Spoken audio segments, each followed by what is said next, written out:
So Nick, what is the one piece of gear that you cannot live without? I'm not gonna be that guy or a tuner. Obviously, having a tuner. You know what's funny is that like I did a gig recently where I did not have my pedal board, and obviously I was bummed because it's like in a 3-piece cover band kind of situation. I need to use all that stuff because I also try to like simulate keyboard effects and what have you. But I really missed my compressor, surprisingly enough. My Seymour Duncan Studio bass compressor that I have really helps round everything out. And I didn't use one for years, and now that I have one, I really missed it. That being said, it's not the compressor, actually.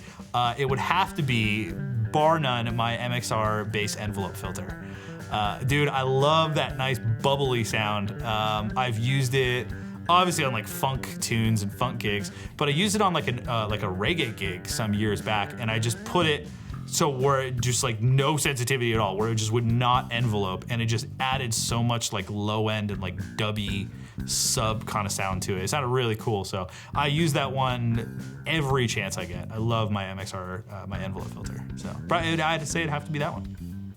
So I used to be like big, when this like whole thing first started, pedals were like it. That was my favorite thing to do. I loved collecting them, I loved all that stuff. Basses and amps were a little too expensive, so it was like, I got the pedals, that was like my serotonin release. So it was like, yes, I got my thing, I can add it to my thing, like something changes. But I've gotten to the point now where I made a little more money, I saved a little more money, and I have a good bass and a good amp. I do not use pedals. Occasionally I'll plug a compressor in if I have enough like inputs for the power supply. I'll use it, because I use Darkglass, so there's no battery powered stuff because they're environmentally friendly, so it's all power supply. So if I manage to maybe have an extra instrument cable in the power thing, I'll use the compressor. But it's come to the point where I really just plug straight into the amp. So I'm gonna be that guy, and I think maybe the AG700, the Aguilar AG700 would be my lately can't live without it. That thing is incredible. It's not too wide open to where it stays focused, you know, without a compressor, which is nice, but it also has the headroom that a tube amp would have with the lightweightness of a Class D amp, you know what I mean? It's like, it's the perfect thing. So the AG700, probably what I can't live without. Yeah, I'm gonna settle on that, the AG700 by Aguilar. This is probably going to come as no surprise because I think we mention it in every single pedal demo, amp demo, whatever demo for the last 2 years. It's that TC electronic wiretap. And I want to clear maybe what could be a little bit of confusion surrounding it. We got a comment from someone who shall remain nameless that felt a little bit like an accusation, saying that, you know, something to the effect of, you know, I know you guys use the wiretap because it's easier on you. Make no mistake, it is not easier. If anything, putting together these videos is more time consuming and more tedious. What it does is it takes schedule conflicts out of the equation. It allows us to use more players more often, because otherwise you guys would be flying to Vegas every week. It allows us to use more basses more often, and it allows us now to do direct comparisons. So if you, like when we shot out the BC1X and the MXR, we can use the exact same riff, not just the same riff, the exact take. So there is absolutely zero variable, so there is no, oh, he was playing a little closer on the bridge, or he was playing a little harder. That's all gone. It's not easier, but I think, in my opinion, it makes the quality of all of the videos better. And for me to do my job in the context of the bass channel, that's the only way I can do it, because you and Will and Josh and Johnny are all worlds better players than I am. I just happen to be pretty good with Final Cut Pro, so I can't live without the wiretap. What's the one piece of gear that you can't live without? My fingers. No, definitely the Alpha Omega. Cause The amp or the pedal? Well, the amp. But the pedal is nice to be able to go anywhere and not have to deal with hooking it up to a cabinet. So I could definitely do that. Well, you could do both, I guess, anyways, if you have that head. So yeah, either one. But I would say my amp, for sure. Because that's where mainly all my tone is. No matter if I have the dingwall, a Fender, or whatever. So clean tone or dirty. So that's what I like. I'm gonna try to say something that's not pedal related. My Hipshot drop tuner. For all my 4-string basses, they actually all now have all Hipshot tuning machines, and they all have Hipshot drop tuners. So for like piece of hardware, gotta be the drop tuner. I love those. I love those things.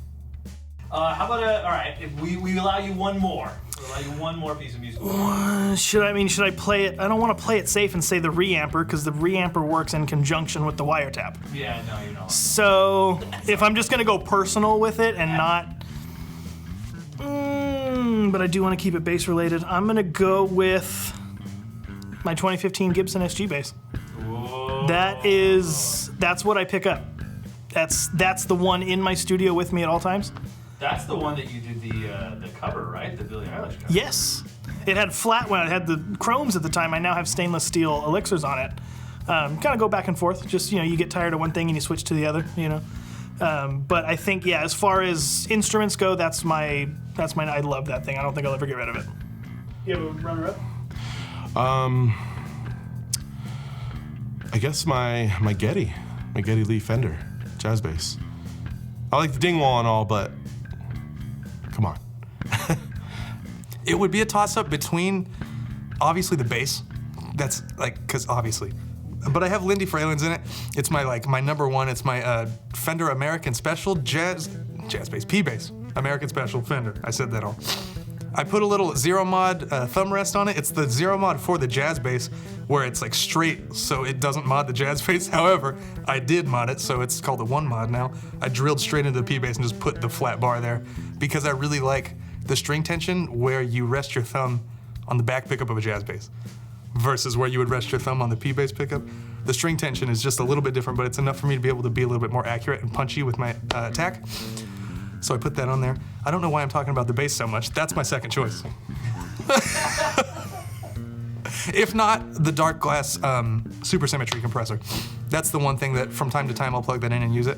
It's got such a nice, grindy color to it, where it compresses your signal and gives you bite, but you're not necessarily overdriven. It's just a really, really cool color. And it works perfectly with the Lindy Fralins and the AG700. It's all it's a perfect storm. And I love compressors because I can have a little bit more fun and it keeps it real tight instead of having to focus hard on my right hand, which I try to do anyway, just to keep that tight. Not having a compressor really kind of shows you where you're loose though, you know what I mean? You can hear those big pops or those it's fun not playing with a compressor because it tightens up your right hand is what I found. Anyway, more tangents. Compressor. I feel like I know less now than I did at the start of this. Maybe you do. Or maybe you just realize that there's more to know and you don't know it yet.